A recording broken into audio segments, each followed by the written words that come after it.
सभी साथियों का धाकड़ साइंस क्लासेज पर स्वागत एवं अभिनंदन। आज हम साइकोलॉजी का टेस्ट सीरीज की बात करने वाले हैं।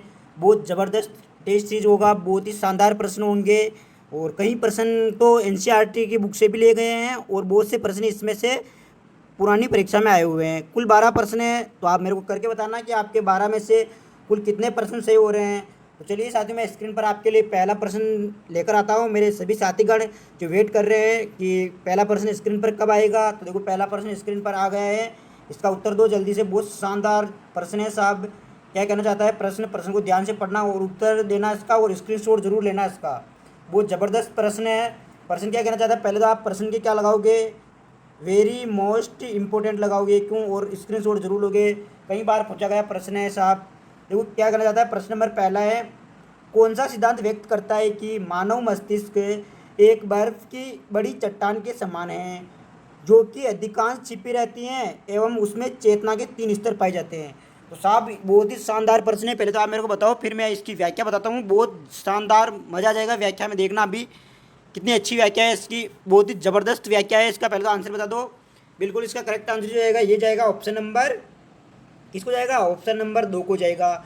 ये जो है मनोविश्लेषणात्मक सिद्धांत जो है ना, मनोविश्लेषणात्मक सिद्धांत किसने दिया था, पहली बात तो ये आती है। तो ये सिद्धांत जो देने वाले थे ना, ये थे हमारे सिगमंड फ्राइड।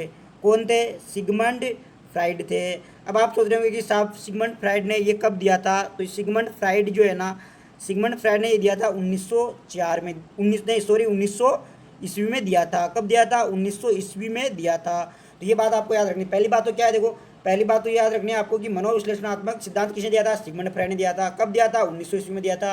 इन्होंने क्या बात बोली थी, इन्होंने ये बात बोली थी कि एक बर्फ़ के टुकड़े जो होता है ना, बर्फ़ का टुकड़ा जो क्या होता है, जैसे कि मान लो ये यहाँ पे मेरे पास क्या है, यहाँ पे ये समुद्र है। देखो मान लो ये क्या है, समुद्र बना दिया मैंने ये, और इसमें ये बर्फ़ का जो टुकड़ा है ना, ये बर्फ़ के टुकड़े को मैं अलग कलर में बना देता हूँ थोड़ा। ये मान लो मेरे पास क्या है, ये मेरे पास मान लो बर्फ़ का टुकड़ा है। तो ये बर्फ़ का टुकड़ा क्या होगा, इतना से बाहर रहेगा और देखो इतना अंदर रहेगा ये। तो ये जो बोलना चाहते थे ना, यही कहना चाहता है, बर्फ़ का टुकड़ा जिस प्रकार है उसका अधिकांश भाग तो किसमें, पानी में डूबा रहता है। अधिकांश भाग तो पानी में डूबा रहता है और वो थोड़ा सा भाग क्या रहता है, बाहर रहता है। तो जो इनने बाहर का भाग बताया था उसका नाम दिया था इनने, उसको तो कहा था इन्होंने चेतन।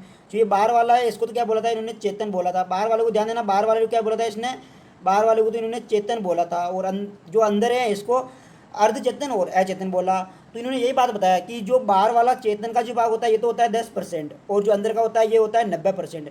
अंदर के भाग में क्या क्या चीज़ आती है, तो अंदर के भाग में आता है हमारा अर्धचेतन और अचेतन आता है। तो इन्होंने यही बर्फ़ का उदाहरण लिया था। कई बार तो प्रश्न यही पूछ लिया गया है कि कौन से मनोवैज्ञानिक ने मस्तिष्क की संरचना को समझाने के लिए बर्फ़ का उदाहरण लिया था। तो किसने लिया था, हमारे सिगमंड फ्राइड ने लिया था। तो साथियों इसका अब मैं इसको सही कर दूं और इसका स्क्रीनशॉट लेना। इसका करेक्ट आंसर क्या हो जाएगा, ऑप्शन नंबर 2 हो जाएगा। तो साहब प्रश्न कैसा लगा इसकी कमेंट जरूर करें। और व्यवहारवाद किसने दिया था, तो व्यवहारवाद दिया था हमारे 1912 में। ये सन याद रखना बहुत जरूरी होता है। 1912 में किसने दिया था, तो साहब ये दिया था हमारे जे.बी. वॉटसन ने। किसने दिया था, जे.बी. वॉटसन ने दिया था। ये भी आपको बहुत अच्छे से याद रखना है। तो ये समझ में आया होगा आपको। मैं अब अगले प्रश्न की ओर चल रहा हूँ, तो इसका स्क्रीनशॉट जरूर लेना। दूसरा प्रश्न भी बहुत शानदार प्रश्न है साहब, इसका उत्तर देना बहुत ही गजब का प्रश्न है और बहुत अच्छे लेवल से लिया गया प्रश्न है। आप सोच रहे होंगे कि साहब क्या है प्रश्न, लेकिन इसकी व्याख्या देखना और इसका समझने का तरीका देखना, तब जाके आपको ये प्रश्न समझ में आएगा। देखो प्रश्न क्या कहना चाहता है, प्रश्न ये कहना चाहता है कि साहब प्रश्न नंबर कितना है, दूसरा है। ये कहना चाहता है किशोरावस्था जो होती है ना, किशोरावस्था की मुख्य विशेषता निम्न में से हैं, रचनात्मक, सामाजिक प्रवृत्ति, आत्मचेतना, आत्मगौरव। अब आप सोच रहे होंगे कि साहब किशोरावस्था को तो हम जीवन का स्वर्णिम काल वो ये कहते हैं, तो स्वर्णिम काल से तो इसका आंसर क्या जाएगा, तो इसका आंसर रचनात्मक जाना चाहिए। और इस अवस्था के लोग क्या करते हैं, इस अवस्था के लोग समाज सेवी होते हैं और आदर्शों से परिपूर्ण होते हैं। तो इसका आंसर ये जाना चाहिए। आत्मचेतना का मतलब होता है स्वयं के बारे में सोचना, तो भविष्य को लेकर चिंतित रहना चाहिए। इसी हिसाब से ये आंसर जाना चाहिए। और किसी के मन में आ रहा हो ये आंसर जाना चाहिए। तो साहब इसका करेक्ट आंसर क्या जाना चाहिए, ये आप मेरे को बताओगे। तो मैं बताता हूँ आपको इसका करेक्ट आंसर क्या जाएगा। इसका करेक्ट आंसर जाएगा ऑप्शन नंबर 4 को। आप बोल रहे होंगे गुरुजी ये क्या हो गया, तो मैंने बताया था ना, देखो आप इसको समझना। आत्मगौरव का मतलब होता है, आत्म का मतलब होता है स्वयं। आत्म का मतलब क्या होता है साहब, आत्म का मतलब होता है स्वयं। एक मिनट में यहाँ पे लिख दूँ, आत्म का मतलब क्या होता है, आत्म का मतलब होता है स्वयं। क्या होता है, स्वयं होता है। अब साहब गौरव का मतलब क्या होता है, आत्म गौरव का मतलब होता है बहुत बड़ा सम्मान। तो आत्म सम्मान, आत्म सम्मान का मतलब अब इसको समझना ध्यान से। देखो आप जब याद करो आप किशोरावस्था में थे, किशोरावस्था का मतलब आप जब 12 से लेकर 18 वर्ष के थे ना, तो आपके मन में आता होगा ना कि कल को मैं अगर किस एमएलए बन जाऊं, एमएलए बन गया, या फिर मैं किसी जिले का जिला कलेक्टर बन जाऊं, या फिर देखो जो आप देखते थे ना समाज में वैसे आप बनना चाहते थे। क्यों? क्योंकि उसको समाज में बहुत मान मिलता था। जैसे कि कोई मान लो विधायक की एंट्री हो रही ना, तो लोग उसको कैसे कैसे देखते हैं और कैसा स्वागत करते हैं, तो आपके मन में भी देख के वो भाव आते थे क्या, कि मैं भी विधायक बन जाऊं। तो ये क्या है, ये आत्म गौरवी तो है। और ये किस में ज़्यादा पाया जाता है? किशोरावस्था में। मतलब किशोरावस्था के लोग जो देखते हैं ना वही बनने की सोचते हैं। जैसे मान लो किसी फिल्म स्टार को देख रहे हैं तो वो सोचेंगे कि मैं फिल्म स्टार बनूंगा। कोई किसी क्रिकेटर को देख रहे हैं तो आपके भी मन में आया होगा, आप याद करो आपकी किशोरावस्था को, तो बिल्कुल आपको समझ में आ गया होगा। इसका करेक्ट आंसर क्या हो जाएगा? Option number 4। अब साहब मैं अगले प्रश्न की ओर चलना चाहता हूँ। बहुत ही लाजवाब शानदार प्रश्न आने वाला है अगला भी। देखो अगला प्रश्न पे आ चुका है, आपके स्क्रीन पर पेस्ट कर दिया है मैंने। बहुत ज़बरदस्त प्रश्न है साहब। ज़बरदस्त क्यों है? क्योंकि इसको पढ़ो पहले। देखो यहाँ पे लिखा हुआ है डेविस आसुबेल है। डेविस आसुबेल ने किस शिक्षण प्रतिमान को विकसित किया था? अब आप सोच रहे होंगे गुरुजी ये क्या प्रश्न है? अरे भाई यही तो एग्जाम में आते हैं। सबसे बड़ी विशेषता तो ये है इनकी कि यही एग्जाम में आते हैं।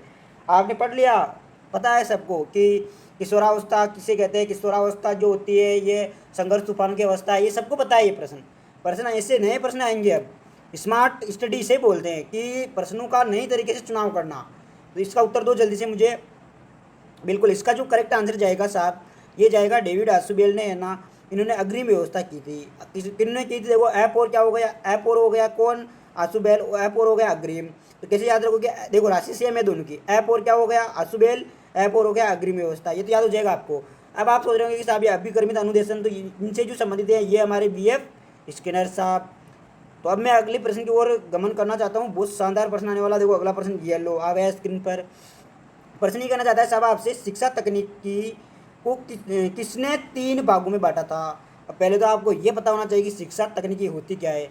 साहब देखो पढ़ाने के बहुत सारे नए नए टेक्नोलॉजी निकाल रहे हैं लोग, कि हम इस विधि से पढ़ाएंगे, हम वैज्ञानिक विधि से पढ़ाएंगे, हम आगमन विधि से पढ़ाएंगे, हम निगमन विधि से पढ़ाएंगे, हम फलानी विधि से पढ़ाएंगे। ऐसे बहुत सारे निकाल रहे हैं ना। तो उसको एक मनोवैज्ञानिक थे या एक शिक्षाविद थे जिन्होंने क्या किया था, उन्होंने 3 भागों में बांटा है। उनको नाम बताने हैं आपको।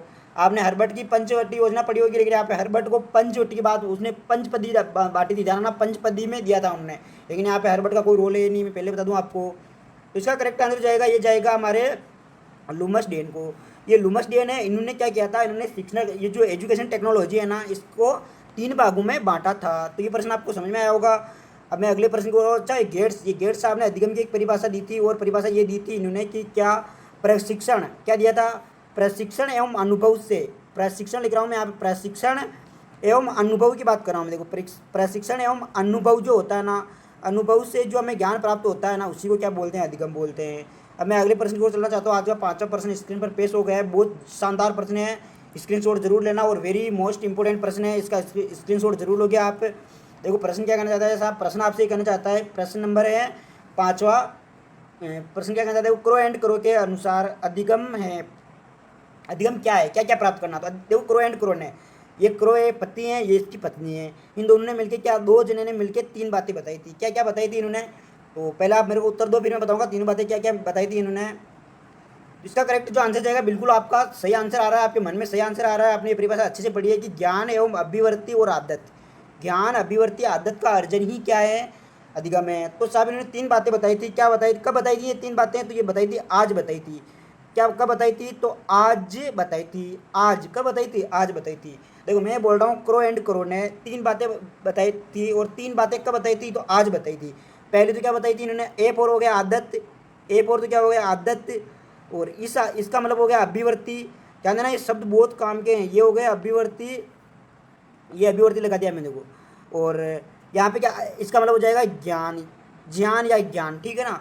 तो ये आप कोड याद रख लेना। देखो बहुत शानदार कोड है कि ये क्या है, 2 का क्रो एंड क्रो है, और 2 को क्रो एंड क्रो ने कितने आज 2 बातें बताई। 2 बातों में पहली तो आदत बताई, दूसरी अभिवर्ती बताई, तीसरा ज्ञान बताया।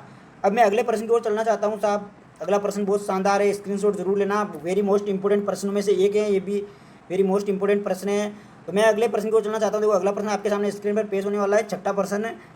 क्या कहना चाहते हैं? देखो प्रश्न को पढ़ते हैं। प्रश्न साहब ये कहना चाहता है, प्रश्न नंबर 6 है, अधिगम जीवन पर्यंत अधिगम जो होता है, अधिगम जीवन पर्यंत प्रक्रिया है जो पूर्ण होती है। विद्यालय में, समाज में, परिवार में, उपरोक्त सभी। अब आपके मन में प्रश्न आ रहा होगा कि गुरुजी ऑप्शन बहुत खतरनाक दिया आपने, तो इधर ध्यान से देखना। देखो आधे से बच्चे तो ये लगा देंगे कि सोच रहे होंगे कि यार देखो उपरोक्त सभी तो आ नहीं सकता, क्यों? क्योंकि अधिगम की प्रक्रिया जीवन पर्यंत चलती है। तो देखो आप सोच रहे होंगे कि विद्यालय में ख़त्म नहीं होती हैं, ये तो विद्यालय के बाद भी चलती है, तो आपकी बात सही है, इसका मतलब ये नहीं आएगा, ये नहीं आएगा। आप सोच रहे होंगे, देखो आपकी सोच बता रहा हूँ पहले। अब आप सोच रहे होंगे यार परिवार भी नहीं आएगा, समाज आ सकता है, आपके मन में यही आ रहा होगा, लेकिन आपका जो मन में आ रहा है ना ये बिल्कुल गलत है। अब मैं आपको सही प्रश्न बता दूँ, आपको सही प्रश्न क्या होगा, तो इधर देखना। जो अधिगम अधिगम है ना, अधिगम जीवन पर्यंत प्रक्रिया है जो पूर्ण होती है। ध्यान देना, ये बालक के विद्यालय में, समाज में, परिवार में, सब में क्या होती हैं? पूरी होती हैं। सब में ये क्या होती हैं? पूर्ण होती हैं। तो इसलिए करेक्ट आंसर क्या हो जाएगा? ऑप्शन नंबर 4, जिसको आपने सबसे पहले काटा था वही होता है। मैंने पहले भी 10 बार तो आपको बता ही चुका कि मनोविज्ञान में जैसा होता है वैसा दिखता नहीं है, और जैसा दिखता है वैसा होता नहीं है। अब मैं अगले प्रश्न की ओर चल रहा हूँ साहब। आज का जो 7वां प्रश्न है स्क्रीन पर पेश हो गया है, बहुत ही शानदार प्रश्न है, इसका उत्तर देना। देखो प्रश्न नंबर 7वां ये कहना चाहता है आपको परिपक्वता जिसका दूसरा नाम है वह क्या है? परिपक्वता जिसका दूसरा नाम है, तो देखो परिपक्वता बढ़ती आयु को, क्षमता का विकास, शारीरिक विकास, अधिगम का पूरा होना। अब बहुत से मेरे साथीगण के मन में प्रश्न आ रहा होगा कि यार गुरुजी ऐसा हो सकता है, देखो जब आयु बढ़ती है तभी तो उसमें परिपक्वता आती है, तो इसका पहला आंसर सही होना चाहिए। बहुत से जनों के मन में आ रहा होगा, देखो ये दोनों तो आप काट दोगे मेरे को पता है, लेकिन इन दोनों ऑप्शन की टक्कर होगी बराबर। जैसे इनकी टक्कर होगी, आप सोच रहे होंगे कि गुरुजी जैसे कि हमें बहुत सी बार बताया गया है कि 10वीं कक्षा के बालक को आप RS की बुक देते तो वो नहीं पढ़ पाएगा, और वो जब 18 साल 20 साल का हो जाता है तो वो पढ़ लेता है, इसका मतलब बढ़ती आयु से होगा। लेकिन आपकी जो सोच है ना बिल्कुल गलत है। प्रश्न जाएगा इसका क्षमता का जो विकास है ना, इसी को हम परिपक्वता बोलते हैं। साथ में इसको आप ऐसे समझ सकते हो, जैसे मान लो एक 10 साल का बालक है ना, ये 10 साल का बालक बना रहा हूँ मैं, ये बहुत कुछ कर लेता है इसके जीवन में, तो ये ज़्यादा परिपक्व हुए हैं। एक जो 20 साल का बालक भी तो ऐसे बेस्ट पागलों की जैसे बैठा रहता है, उसको कुछ आता ही नहीं है, तो इसकी परिपक्वता क्या है? कम है। तो इस चीज़ आपको अच्छे समझना होगी। मैं अगला प्रश्न 8वां प्रश्न आपके लिए स्क्रीन पर पेश कर रहा हूँ। ये प्रश्न मैंने क्यों लिया? क्योंकि आप रीट की तैयारी कर रहे हो कि नहीं कर रहे हो, ये टेस्ट करने के लिए लिया है। प्रश्न ये कहना चाहता है, देखो प्रश्न नंबर 8 है। प्रश्न नंबर 8 जो है ना ये कहना चाहता है कि बार बार दोहराने से अधिगम को बढ़ावा मिलता है। किस निम्न, ये ऐसे ही यहाँ पे थोड़ी मिस्टेक हो गई है, यहाँ पे आएगा निम्न में से इसकी पुष्टि कौन करता है, ये बताना है आपको। तो इसकी पुष्टि कौन करता है साहब? तो जल्दी से बताइए मुझे, इसकी पुष्टि कौन करता है? यहाँ पे ये आएगा, ध्यान रखना, किस नियम से इसकी पुष्टि होती है, किस नियम से इसकी पुष्टि होती है, तो आपको सबको पता है ये, लेकिन साहब आप इसको काट दोगे। अनुकरण, देखो ये प्रश्न बहुत, ऑप्शन बहुत खतरनाक है इसके। अब आप सोचेंगे कि देखो ये अनुकरण क्या होता है? अनुकरण भी यही होता है, बार बार दोहराने से भाषा का स्थायी करण होना ही तो अनुकरण है। जैसे आप बोल रहे हो पापा पापा, तो आप पापा सीख गए। अब ये भी ठीक है, दोहराना, बार बार दोहराने से, कोई सोच रहा होगा ये प्रयास, प्रयास तो काट दोगे आप, लेकिन ये है। तो इसका करेक्ट आंसर, तो पहले मैं बता दूं आपको, करेक्ट आंसर जो होगा ना ये तो हो जाएगा ऑप्शन नंबर 3, अभ्यास का नियम। ये प्रश्न मैंने आपके लिए क्यों लिया? क्योंकि देखो अभी रीट में आपको पहले से तो 5-6 महीने का टाइम मिल गया। जैसे कि आज 3 अगस्त हुई है, नहीं सॉरी आज 4 अगस्त है, जैसे 4 अगस्त है आज, तो अब ध्यान देना 2 अगस्त को एग्जाम होने वाला था लेकिन नहीं हुआ, तो अब ध्यान से देखना आप है कि मैं आपको एक चीज़ बता दूँ, अभी आपको रीट का 5 महीने मिल रहे हैं, मान लेते हैं न्यूनतम 5 माह मिल रहे हैं।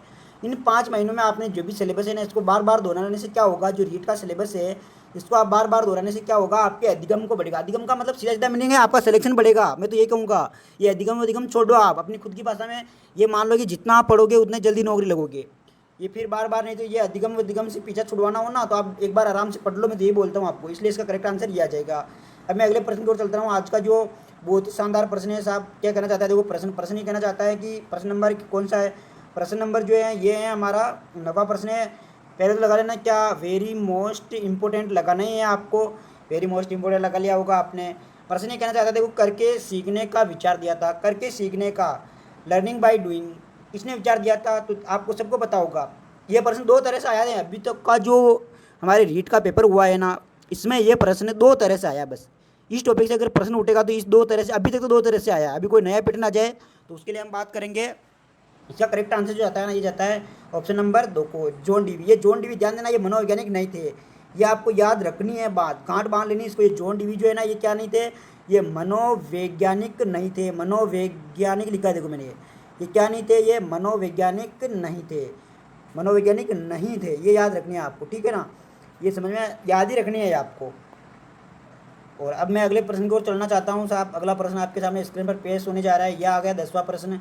बहुत ही ज़बरदस्त प्रश्न है। क्या कहना चाहता है प्रश्न? देखना, प्रश्न ये है, कहना चाहता है साहब आपसे कि व्यक्ति जब दूसरे व्यक्ति को कुछ कार्य करते हुए वह कार्य करना सीखता है, ये कहलाता है। सीधी सीधी बात है, देखो देखना। पहले तो मैं आपको बता दूं, देखो इसका उत्तर तो आप खुद ही दे दोगे। मैं एक चीज़ बता दूं आपको, जिससे आप कहते हो देखना, यहाँ पे लिखूँ मैं एक चीज़, क्या जिससे आप कहते हो देखना, ये लिख रहा हूँ मैं, देखो देखना, ठीक है ना, ये लिखा मैंने देखना। उसे हम मनोविज्ञान की भाषा में क्या कहते हैं, अवलोकन। हिंट दे रहा हूँ, ध्यान देना, अवलोकन कहते हैं। क्या कहते हैं उसको, अवलोकन, ठीक है ना। तो ये समझ में आई नहीं आई चीज़, ये समझ में आई होगी आपको। तो अब एक चीज़ मैं आपको बता दूं, अगर देखने का मतलब अवलोकन होता है, और ये यही बात कह रहा है, देखो देख कर, कोई भी कार्य करके देख कर वो सीखता है, तो इसका मतलब क्या होगा, अवलोकन द्वारा सीखना। अब समझ में आया ये। क्रिया प्रस्तुत का मतलब क्या होता है, क्रिया प्रस्तुत का मतलब ये होता है पहले क्रिया करो, उसके बाद में आपको कुछ उसका रिजल्ट मिलेगा। जैसे कि मैं उदाहरण दूं आपको, आप रीड के लिए क्या कर रहे हो, पढ़ रहे हो। अब रीड के लिए पढ़ रहे हो तो इसमें आपको क्या मिलेगा, आपको सिलेक्शन मिलेगा। तो ये किसका उदाहरण है, क्रिया प्रस्तुत का उदाहरण है। और प्राचीन अनुबंधन तो यही कहता है कि साहब बार बार आप गलतियां करो और सीखो। जैसे ये सिद्धांत क्या कहता है कि आपका रीड में एक बार गलती करो, सिलेक्शन नहीं होगा, उस गलती को सुधारो, फिर उससे सीखो, फिर तैयारी करो, फिर सिलेक्शन नहीं होगा, फिर तैयारी करो। ये बात ये कहना चाहता है कि बार बार गलती करो। सूझ का मतलब होता है कि आपको अचानक पता चल जाएगी नहीं मेरे को रीड में सिलेक्शन करवाना है, इसके लिए आप पढ़ने लग जाओ। आज का 11वां प्रश्न मैं आपके लिए स्क्रीन पर पेश करता हूँ, बहुत ही शानदार प्रश्न है। प्रश्न नंबर 11 है, क्या कहना चाहते हैं, देखो कौन सा ऊर्जावान मित्रवत बालक का लक्षण नहीं है। यहाँ पे लिख रखा है खुश मिजाज और सामाजिक, आसानी से चिढ़ने वाला, ऊर्जा का उच्च स्तर है। अब आप सोच रहे होंगे कि साहब ये तो मेरे को लग रहा है, ये तो ठीक है। अब लेकिन इन तीनों में मैं कंफ्यूज हूँ, तो इन तीनों में कंफ्यूज ही है, इसलिए तो मैं इनका सोल्यूशन के लिए तो आपके सामने पेश हूँ। इसका करेक्ट आंसर देखो, अगर कोई भी ऊर्जा है, ऊर्जावान का मतलब होता है थका हुआ नहीं है। देखो ध्यान से देखना, क्या है, थका हुआ नहीं है, थका हुआ नहीं है। अब वो थका हुआ नहीं है तो बताओ क्या है, वो ऊर्जावान है। अब थका हुआ वो नहीं है तो क्या हुआ, आसानी से चिढ़ेगा। देखो जैसे हम कोई भी कब चिढ़ते हैं, जब हम बहुत ज़्यादा थक जाते हैं ना, फिर हमें कोई भी कोई काम के लिए बोलता था, हम उस पर चिढ़ते हैं। तो ये समझ में आया होगा आपको। इसका करेक्ट आंसर है ऑप्शन नंबर 3 हो जाएगा। अब मैं अगले प्रश्न की ओर चलना चाहता हूँ। आज का लास्ट प्रश्न आपके सामने स्क्रीन पर पेश कर दिया है मैंने।